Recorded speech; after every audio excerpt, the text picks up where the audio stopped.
Here we go. Okay. Okay. Hi, everyone. Welcome to the Mighty. Gabe and I are going to have a conversation like we do once a month. My name is AnnMarie. You can find me on What Would You Miss and Stupid Dumb Breast Cancer and at my house dealing with my 4 children, well, 2 of which that are home. I don't know why I'm saying any of this. And Gabe, where can we find you? Well, you can find me there at Lovebug Trumps Hate on Instagram. And I'm also editor-in-chief of OC87 Recovery Diaries, and it's a mental health publication. We feature first-person essays and original short documentary films. Every week a new essay and every month a new film. Fan-freaking-tastic. And you can Amen. find me there. You can actually find me there too as well. Yes, that's right. A wonderful, beautiful essay by AnnMarie. Thank you, darling. Yeah. So this is actually a great conversation to have. We're going to talk about. We don't know that wait, yet. I mean, we hold haven't on. even started Would yet. you let me finish? No. I have a point. Go ahead. I like how you put your freaking name of your site in your. You're just jealous that you didn't do it. I am a little bit jealous. All right, Anyways, go ahead. Our conversation is about suicide prevention and suicide awareness. Is there a difference? What is the difference? And it's perfect because I realized today that it's April and next month is May, which is Mental Health Awareness Month. And the word awareness kind of irritates me a little bit. I know that's shocking, but it does. Because we're all aware. We're all aware. Like, aren't we aware of this stuff? Seriously. Well, to what degree though? So, for instance, I and this is not a plug. It's just popped into my mind. So I posted just yesterday. It's a plug. No, it's not. Well, this is a plug about firearm suicide. Yes. And it is so prevalent in the United States because of the proliferation of firearms and whatever you want to own a gun, great. That's not what I'm talking about, but I am talking about managing that risk and knowing that just having that object in your house increases not only your risk for suicide, but the risk for everyone in your house by at least 3 times if it were not there. So I posted about kind of firearm suicide risk. And, are we aware that people die by suicide? Sure. Are we aware necessarily of the prevalence? Are we aware necessarily of what age group and what socioeconomic status is affected most, or what gender is affected most? Are we aware of the means that people are using and the prevalence? Are we aware of the correlation between firearms and suicide? Are we aware of what we can do to mitigate that risk, even if you are a firearm owner? So I think there's so many different levels to awareness. It's very stratified. You can be aware, and then there's increasing levels of awareness. How many times do you think you just said aware? About 6, 7, no, maybe. Definitely more than that. But here's my problem, 16. Gabe. That's not so much awareness. That's education. It's education. Well, yeah, go ahead. I don't know. Like the word aware, it's like you're aware of many things. You're aware that you're supposed to wear a seatbelt. Are you educated on the reasons why? I think we need to change the word to education. We need to educate. We need to give people knowledge as to why, everything you just said and why words matter in the mental health world. And, it's education. Awareness it's like you just know that it's there. Like I know that I'm supposed to, I before E except after C in grammar, but doesn't mean I spell it that way. You know what I'm saying? Like, why are we just being aware of things? Why can't we educate? Maybe it has to do with my cancer diagnosis because, the whole month of October is Breast Cancer Awareness Month. We're all aware that breast cancer is there, but what are we uneducated on? And I think that for mental health is like amplified. We need to be educated on mental health, not aware. Educate people. And I think that needs to be done. And, as far as suicide awareness and prevention goes, I want to change it to suicide education. Be educated around this. You said something, what gender is it affected most by? What age group? That is education. We need to know those numbers so that we can know who we're targeting and who we can reach out to and help and what community needs it the most. And who's at risk and are we at risk?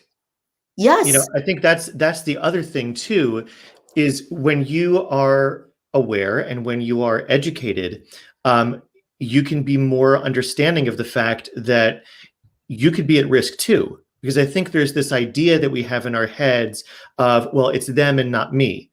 Well, never me. Right. Right. Oh, yeah. It's never Um, you until it's you. exactly. And then what do? And we have no Right. idea because, again, that education is missing. Go ahead. So here's the thing, okay? A friend of mine's at her child's school, there was a 12-year-old who died by suicide, okay? And she was shook. She couldn't believe that a 12-year-old was there. Guess what, world? Kids as young as 5 years old are thinking about suicide. They're thinking about it at 5. By 8 years old, I'm not making this stuff up, Gabe, right? By 8 years old, a lot of them had thought about how they would do it. So let's talk about that for a second, because we're not aware of this, right? So why aren't we starting with education at such a young age, letting these kids know that, first of all, their thoughts, what they're going through is normal. There's other people that think that, because when you think that you're alone, it perpetuates it, makes it worse. And second of all, give us education on how to help. I have talked to so many teenagers, because that's my thing. And I've sat with so many of them and I've said, what would you do if a friend of yours came to you and said, I think I want to kill myself? And they literally tell you, I have no idea. Right. I have no idea. And it's not because they don't care or they're not empathetic. It's because they have no education on how to help someone who's struggling.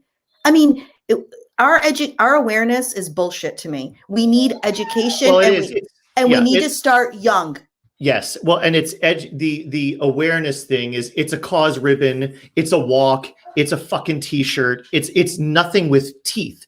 It's nothing with meat on it. Right. And I'll tell you why. I know it was a rhetorical question, but as far as why the education isn't happening, oh God, here come the dogs. Sorry, guys. School districts are scared shitless of this. Right. So they're terrified that they have students who are going to die by suicide, but they're also terrified of saying the word. They're terrified of bringing education programs in, because they're still buying into that myth of, well, if we say something, then that's going to put the idea into someone's head, which we know is bullshit. It's total bullshit. And actually, someone just posted something and they said, why are kids at a young age getting knowledge to methods? I got news for you. They're not getting knowledge to methods. I mean, I could say, yes, the internet's a great source and they could search anything. Right. Guess what, people? I started thinking about death by suicide at 8. I didn't need to search methods. I thought about it myself. And there was no internet when you were 8. I know that. Well, I'm just saying, Okay, there wasn't, but there was 8 tracks. So, I mean, you don't need to put methods into people's heads. They're already thinking about that. Just because you're thinking about it doesn't mean that you're going to fulfill the plan. I get that. But if you're thinking about it to that extent, we need to have education. And I want to jump in and say one other thing about this. It's not just about the kids in the school. It's parents. If you're a parent and you've never exhibited or had suicidal ideations or thoughts or plans or anything, and your kid comes to you and says, I want to kill myself, for one, you're going to think, and you want to think in your head, oh, they're just being dramatic. They're looking for attention, right? Because you can't go there with your own kid, right? But you don't also understand really what they're going through. So you may not be educated, not aware, educated in how to really help them. You're not. Right. And, when I see that this happens at schools where, we had a local college here where there was a young man who died by suicide. And then I hear about this 12-year-old. I'm not blaming schools, so nobody give me crap. But why isn't there somebody on staff at school from NAMI or from the American Foundation of Suicide Prevention that can aid in this? Because the schools are not educated in how to handle it. They need the education just as much as the students and the parents. And for the record, I don't have my glasses on, so I can't see any of those freaking comments. You're not going to blame the schools, but I will. I don't have a dog in that fight. Go ahead. I will come out and say every school district in America needs suicide education as part of either the health curriculum, They need trained individuals in the schools. They're all about hiring a school resource officer and let's put police in the schools, right? But where's the suicide prevention education? How are we teaching children to talk to each other and to listen? Are we teaching children, hey, if someone comes to you and says that they're suicidal, but they say, but you can't tell anyone? I totally agree with you. Are we teaching them that you must tell someone that is a secret that you cannot keep? They're getting no, absolutely no. Now, I'm not throwing the school under the bus, but it's not just the schools. The parents are scared. So the parents on school boards resist to having conversations like this in the school. So it's not, that's why I'm saying I'm not just blaming the schools. It's our society. Nobody wants to talk about it because if you talk about it, oh my gosh, it must mean it's going to happen. That is not suicide education. That's, I want to say suicide dumbness, but that does not sound good at all. I think so I'm not going to say that. You just coined a phrase. But the reality is, we're talking about awareness versus prevention. Guess what? The only way to prevent it is to actually talk about it. You don't take a pill to get rid of your suicidal thoughts. You don't go, exercise or, whatever. I don't even know what. You talk about it. And I saw someone wrote in safe spaces. You're right. In safe spaces where people can actually just listen. I think there's part of the problem with all of this is when someone is having those suicidal thoughts, we want to fix them. We want to find a way to fix them. They don't need to be fixed. You don't need to be fixed. And we want to find a way to take away their pain. It's not necessarily about taking away their pain. The only and the best thing that you can do about that is be right by their side and listen. Honestly, it's not about you. Nobody could take my pain away. Let me tell you, I've been trying for about 40 some odd years to take that pain away. It ain't going anywhere. I have to learn how to process it, deal with it, and actually use it to fuel my work on myself. You know what I'm saying? And I don't need to be fixed. I'm screwed up. That's okay. I like being screwed up. I like it too. That you are and that I am. Yeah. But I think somebody does. I think that it's, when we are presented with that issue, when we are presented with, I'm having thoughts of killing myself, there's the onus that puts on someone. The first instinct is to make that go away, right? Because it's scary. And we don't want that for that person. And we also don't want that for ourselves. So we're terrified and we totally go into fix this mode, make this thing go away.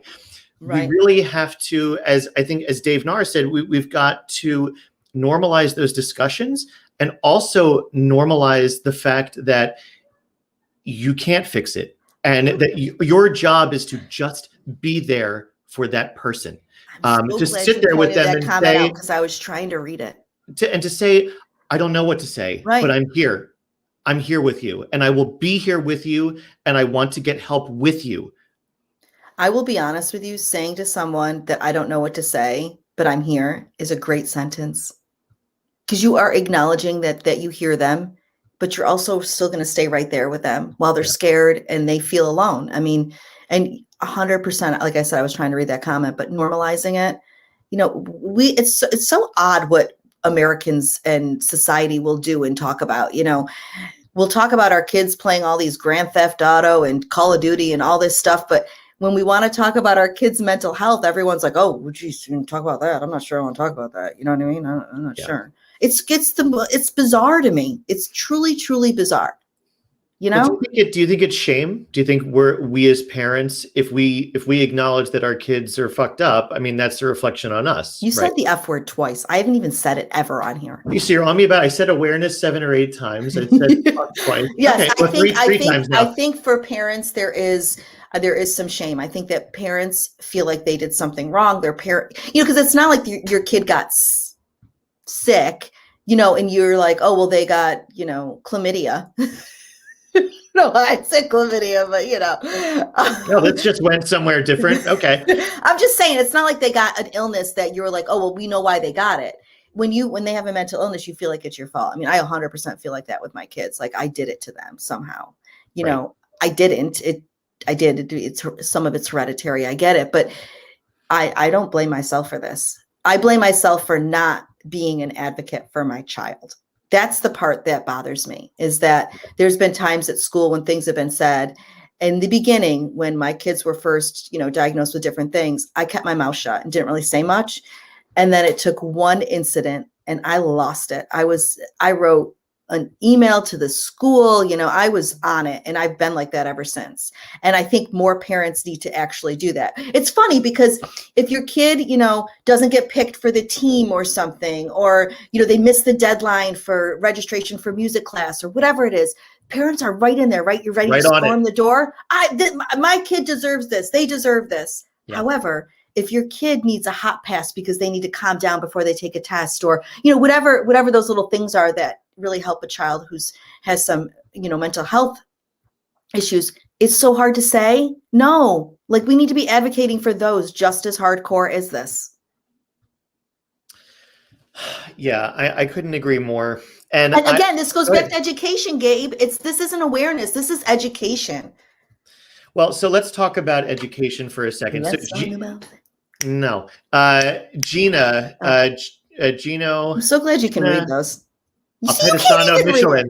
Well, no, her hyphenated name is a little challenging for me. So Gina talked about Catholicism and her fear. What? You're Jewish, though. Yes, but I don't think Gina is. Okay, I'm just kidding. I'm going to get to that. With her, I just said. No. So Gina's talking about Catholicism and Judaism. We have very similar kind of fucked up ideas about suicide. That's number 4, I think, for me. When we talk about education and we talk about religious education, that can, and I might get into trouble here, but I don't really care. That can make things incredibly difficult, because when you are indoctrinating children with a certain belief about the morality of having a life and death struggle with yourself, that child is not going to open up. No. If you're 100%. Threatening them with going to hell, if you're using phrases like commit suicide, which is, a way of saying that suicide is a sin or a crime, because that's what we do. We commit sins and crimes. If you're using language like that, and if you are, demonizing people who are having suicidal thoughts, if you're saying, well, what you need to do is just pray it away, just pray hard. If you're having these thoughts, you're not, right with Jesus or whatever. Those are incredibly harsh messages to be giving to a child. And the message underneath all of that is shut up. If you're going through something, you better just suck it up and deal with it.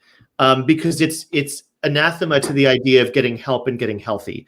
And that's education that's really dangerous, I think.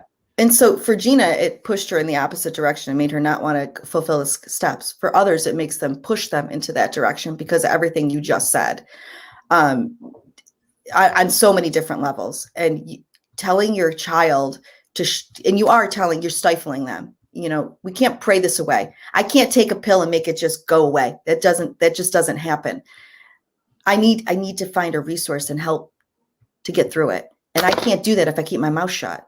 So I agree with you. And I will tell you, when I was younger, and that I have 2 attempts, and the schools just, they didn't even pay attention to it. I was she was on drugs. She does drugs. You were a badass, and they wrote you off. Hello. If a 15-year-old is using heavy drugs, there is a bigger problem than just telling them to go to a different school, because that's basically what I was told. Go to a different school. Yeah, because they didn't want to deal with you. Well, and the kid, it turned into a bigger thing, but that's the point. Like, you can't, if kids are doing these things, heavy drug use, staying out late, acting different than they normally do, there's an underlying issue there that needs to be addressed. And I get it. Like, being a parent is hard freaking work. I have a question, though. Did anyone think it was going to be easy? Because I knew it was going to be hard. I knew it going in. So we have to do hard things for our children. Yeah. And having education around suicide, suicidal thoughts, mental health, and everything, that gives them such, longevity for their life, because we are going to be dealing with that for the rest of your life. It doesn't go away. Well, and I wanted to talk about that, because it's not just about the children. It's also about the adults. It's also about the parents. It's about the adults that the children are going to become, but it's also about you and I as parents. So I've struggled with suicidality. Can I be the best father that I can be when I'm having thoughts of taking my own life? Can I function properly at work and do what I need to do? No, right? And so it's very multifaceted, and we need to be taking care of ourselves and Absolutely. opening up and having hard discussions with our friends, with our partners, with our mental health professionals, and so that we can also be modeling good help-seeking behavior for our children. My children know that I go to therapy. They know that I take an Same. antidepressant and an anxiolytic. They know about all that stuff. You Same. know, so in fact, my son was having breakfast a couple months ago, and my therapist's name is Brian, and my son was just eating breakfast, and my son goes, "Hey, Daddy, does Brian know how fucked up you are?" And my son's 9, by the way. And I said, "Yeah, I've been seeing Brian for 11 years. I'm pretty sure he knows." He goes, "Well, just in case he doesn't know, will you mention it at your next session?" I said, "Yes, I will. Like your kid. I will do that." But And Gabe, I did. I think telling your kids about what you go through is great, because when I was diagnosed with cancer, I started sharing everything, that. And little by little, I started revealing the mental health aspect of it. And I had never said anything to them. And the year before that was when I had my breakdown and I hospitalized myself. And the kids really didn't know where I went. I know that they were young. I mean, Julian was only 3. So Ben was like, I don't know, 10 or something like that. I can't do my math. I don't know. There's a bunch of them. So, I know it's hard. Yeah. But they knew I was really sad, but they didn't know the extent of it. And then I realized that by opening up to my cancer diagnosis, it made them more aware of their body and being an advocate about their own health. And then slowly I started telling them more about the mental health part of it. And now the relationship is totally different. Does it stress them out sometimes? Yeah, because they'll see my posts. And when they see my posts, my kids will message me and say, "I love you, Mom. You doing okay?" Like they are on it. And I think it makes them more empathetic to not just themselves, but to people around them, and being able to have that conversation. I've watched each of my kids come to me and say, a friend of mine came to me the other day and told me that they're really sad. I'm really worried that there's something wrong. What should I do? Because I was open, it made them to be this doorway for their people to come in and have conversations with them. Yes, and they backed What Would You Miss 100%. They totally believed in it. They saw the point of it, and they can have conversations around it. And I think it's because I did open up and share it. It was hard though, Gabe. I mean, the piece that I wrote for, what the hell's the name of your page? It's OC87 Recovery Diaries. Yeah. I mean, I had my kids read that. They wrote, my 3 older ones have read my story of my sexual assault, because I wanted them to understand a perspective from my side, from somebody who has gone through that. I had severe trauma when the boys hit 15, 17, the age of my attack, because I thought in my head, my God, somebody's kid did this. Like, it could be my kid. Yep. Like, it freaked me out. You and I have talked about that. And, that's what propelled my first suicidal thought into like a full plan, was that rape. And it was intense. I mean, it was intense, and I needed them to see that side of it. Not that I think that their mom, that they would ever do something like that, but to really read it and understand that this happens to people that they know. I think that's important. And it's hard. Was it easy to have? No. You think I want my kids to read that about me? Well, it wasn't easy. It wasn't easy for them either. But I just was going to say that. But exactly. I want to tell you, you want to tell me that I'm a pretty, pretty princess? Go ahead. Go ahead. You are a pretty, pretty princess. Thank you, Gabe. My God. What I was going to say is oh my God, is this real? When people think of advocacy, I feel like sometimes there's this really narrow vision of what it is. Okay. So like, I think people feel sometimes that if they're not at the AFSP walk and they covered in beads, if they're not there, then I know they lost a loved one, that they're not advocating. Or if they're not at the Capitol building in DC with, I don't mean storming it, but I just mean, protesting peacefully, or if they're not writing op-ed letters to the paper, that they're not advocating. I say bullshit. because what you do with your children is like advocacy supreme. And I really I'm a believe supreme emphatically, pretty princess. right, that like that's where change occurs. That's how Yeah. change occurs. It change occurs by bringing into the world more empathic, more aware, more educated, the word from the beginning of this whatever this shit show is, individuals, right? Because Yeah. then that's change at the edges, and then they interact with other people and they change them, and it's very much a ripple effect. And that's what we need to do. I feel like that's what we need more of, and they're going to take care of educating others, kind of one. And it's not to say, like, everyone, look, the walks are great, especially walks that go to organizations like the American Foundation of Suicide Prevention, to NAMI. Those walks are great because you do need to have resources, and they have a lot of resources. No one's saying those are bad. The problem is you can't just walk and think you're done. Like, well, to me, that's aware. Yeah. That's awareness. Like, oh, I was aware. I went for a walk. Yes. You're not educating. You're not. We spread awareness. We posted about it on social media, but that's the problem, that people go to these things and they think they're engaged in prevention, and they're not. So this is where I was getting at with the whole teacher thing, right? So we've seen this happen, Gabe, you and I, in colleges, right? There's been a death by suicide, and the kids are pissed. There's not enough that goes on in my school. They don't do enough. There's no groups. I don't have support. I don't know. They're yipping. They're so pissed that this person died. And I agree, I'm pissed too. But then about a month later, everything dies down and they go right back to doing their crap. Yeah. Until somebody else dies. And then the students get pissed again. The school's not doing anything. Why aren't they? Guess what, kids? Go and freaking do something. You have the power. These kids today have the power. They have the internet at their fingertips. Is the internet shit sometimes? Absolutely. Can it be used in a powerful manner? 120%. Yeah. Do something. You want a support group? Make one. You want more resources? Contact your local mental health organizations to bring them in. Make the change. Show these adults that you are ready for a change. You are ready for education. You're aware. You know what happens. Educate, because guess what? The minute you start the education, that's when the prevention happens. That's right. Mic drop. Bam. Dang. We should probably just end it there, because I have nothing I can say, to follow that up. I mean, you did call me the supreme pretty princess. And I meant it.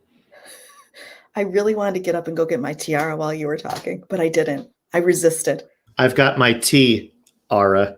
Sorry, I couldn't resist. Oh my God. Let's leave now. That's horrible. Well, no, I think this is all very important. I really hope that kids start to shake things up a little bit, because we're old, right? People ain't listening to us anymore. Nobody's listening to me. I could yip all around. Well, there's a couple people commenting. I mean, they're listening, sort of, I think. Maybe, but nobody called me a pretty princess. Gina's listening. Well, Gina and I grew up together, so she didn't have a choice. Listening. Dave.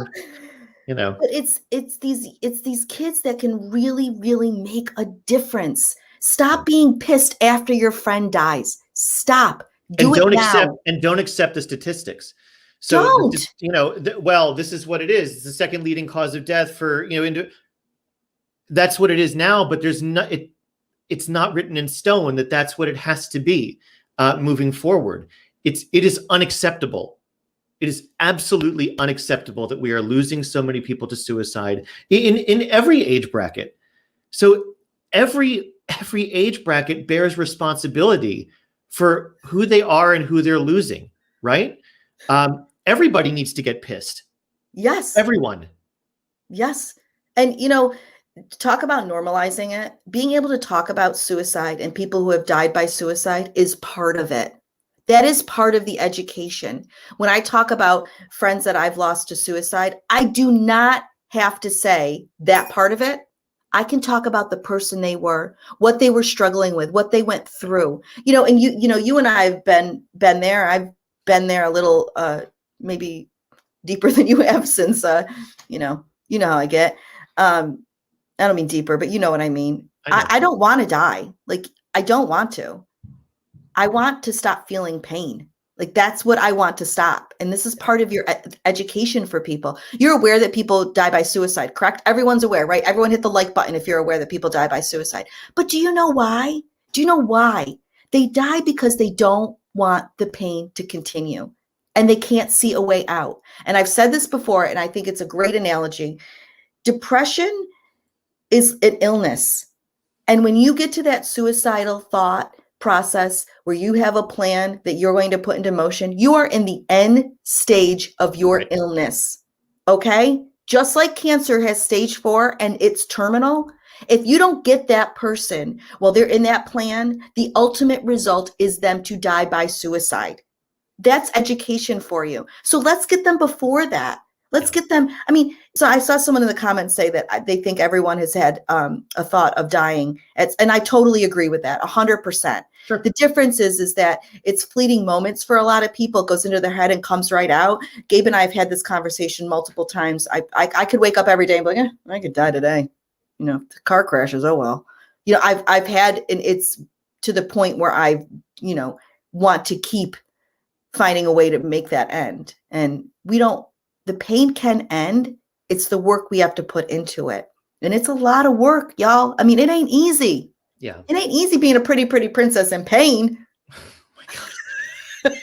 PPPIP. I was at a synagogue group that was like a social action, social justice group, and they were focused on firearm suicide prevention, right?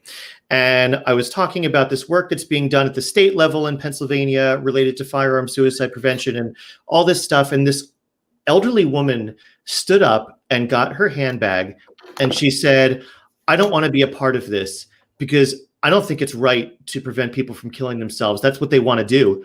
They should be allowed to do it. And she just walked right out of it was at someone's house. She just walked right out of the house. And everyone sitting there were like, and so when you talk about education, I mean, there's an individual who needed some education that unfortunately she didn't get because she left the home, right? But yeah, that's totally inaccurate. They do not want to die. Like you said, they just want the pain to end. And if we can just provide more education, we can have people who are more empathic, who are more engaged in preventing this very preventable cause of death, the most preventable cause of death, in fact, and we won't be losing so many people. So, Gabe, I'm going to say something about that lady. She's aware of suicide.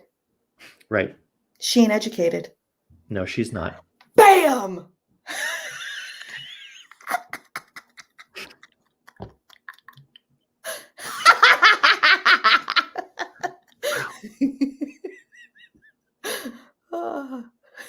He's just sipping his tea. We're gonna put your pinky up.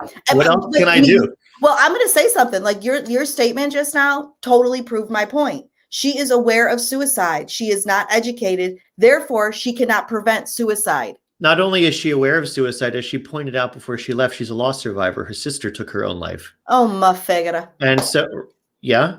There's Italian. I think I can tell what it means from the context and the inflection. That's just heartbreaking. It truly is. Yeah. And you know what? She probably harbors a lot of anger. And to be truthful, like, I get it. You know, parents who have lost a child to suicide, a spouse, your loved one, anger is a totally normal reaction. Absolutely. I get it. It's okay to be angry. Fuel that anger though. Don't be angry at the loved one who's gone. They didn't have the choice. Not choice. They didn't have the resources to help them get out of that pain. Therefore, they died in pain. And we have to help them. We have got to help me. Like, you know, this isn't just a random person off, you know, at Target. These are people that you love and care about. And if you think that you don't know anybody with suicidal thoughts, you are incredibly wrong. Incredibly. It is that person with, you know, the best job that you think is amazing, that looks so cute, that is a pretty princess. I was waiting for that. Well, duh. I mean, it is that person that you think has it all together. It is mounting. We have got to educate ourselves and stop stigmatizing it into this stereotype that is full of shit. And go to take it back to schools. We still think it's that emo kid with the center part and the hair coming down here and the black coat your hair. And listens to.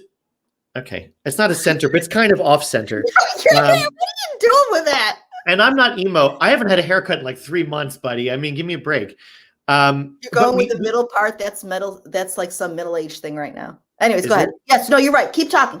But that's the stereotype, and we still buy into that shit, and it is absolutely false. I have a close friend who lost her son. He was a junior in college, but like a star quarterback, dazzlingly handsome, beautiful girlfriend, all of that stuff. We still can't get our minds around the fact that, quote, the person who has it all can then take their life. Why? I don't get it. I don't understand. It's baffling. Right. We don't understand. There is so much about suicide that we don't understand, that alleged experts don't understand. And that is why we need as much education as possible, because there is still so much that we don't know. And where we need to start is that everybody has risk factors. Everybody has protective factors. Mm-hmm. But things happen. Things happen, right? That can tip that scale. And so we constantly need to be aware. We constantly need to be vigilant. We need to be asking questions. We need to be aware of what people are posting on social media, what they're saying, what they're not saying. Are they exhibiting kind of soft signs? Are they using that kind of vague language? Oh, this shit. I just can't deal with this anymore. Man, just fuck this. I don't want to be here. And the thing of it is if that person who said exactly what you just said isn't suicidal, but you still said to them, hey, what's going on? You want to talk about it? There must be something going on. You're like, you just validated them and made them feel like their existence mattered and that you wanted to hear about their problem. And you just made yourself a safe fucking person to that individual. Because you know what I'm gonna do. And if say you pretty princess again. Well, duh. No, I will in a second. If you can't find those words to really say what's going on, are you okay? I'm gonna plug What Would You Miss? Because a simple message to someone saying, hey, you know what? I would miss your tiara. Oh my God. If you weren't here. I would miss you wearing a tiara on the mighty. It is super cute, isn't it? It is. I kind of like it off to the side a little bit. Gives me It's a little gangster, yeah. It's a little gangster, and that's how I am. But seriously, send somebody a message and let them know that little thing that they do, it doesn't have to be about their job or about, their whatever. It can be the smallest thing. I would miss the way you get lipstick all over my mugs when you're at my house. I would miss the way that your hair is parted in the middle and you haven't gotten a cut in about 6 weeks and you look like, but you still show up. I would miss the way that you know every show tune known to man. I would miss the way that you wear the craziest socks. And every time I send you a pair of socks, it makes you so happy. You know who I'm directing this at right now too, right, buddy? Don't you know? I do. Okay. I do. I would miss the way that you can get an inappropriate joke from me before I can even get it out of my mouth. I would miss that about you. Sending someone a message just like that lets them know that you see them, that you know that they're there, that their existence matters to you, and that those little things that make them who they are matter. That's what it does. Now, is it the be all end all? Is it the cure? No. But we're talking about education, and the way to educate yourself is to be aware of someone's struggles. Well, how about just to be aware of someone? I mean, to notice. Wouldn't you miss this crown? Every day. I mean, I have 2 crowns. This is actually my cousin's and I's crown that we share. Is that the backup crown? Yeah, but it's so pretty. It is. It's beautiful. How can you not feel like I might wear this. My kid has kids over. I might make pizza in this. Oh, definitely. Yeah. Right? Yeah. I just want to thank everyone for listening to us yip. Thank you, guys. I know that sometimes what we're talking about is hard. It's not easy to listen to. It's scary, but listening to it is only the first step. We got to make a move. And if we can talk about it, you can talk about it. I mean, that's Let's talk about sex, baby. Wrong show. That's sorry. No, if you just talk. And again, it's hard to talk about it. What would you miss? Open up a door into a conversation in a real gentle, soft way. And you never know how you can make that other person on the other end feel. So it's a beautiful thing to be seen. Gracie wants a crown. You can get him. Go right on Amazon, girl. You can get him, no problem. Click. Thank you guys for showing up. We'll see you next month. Bye.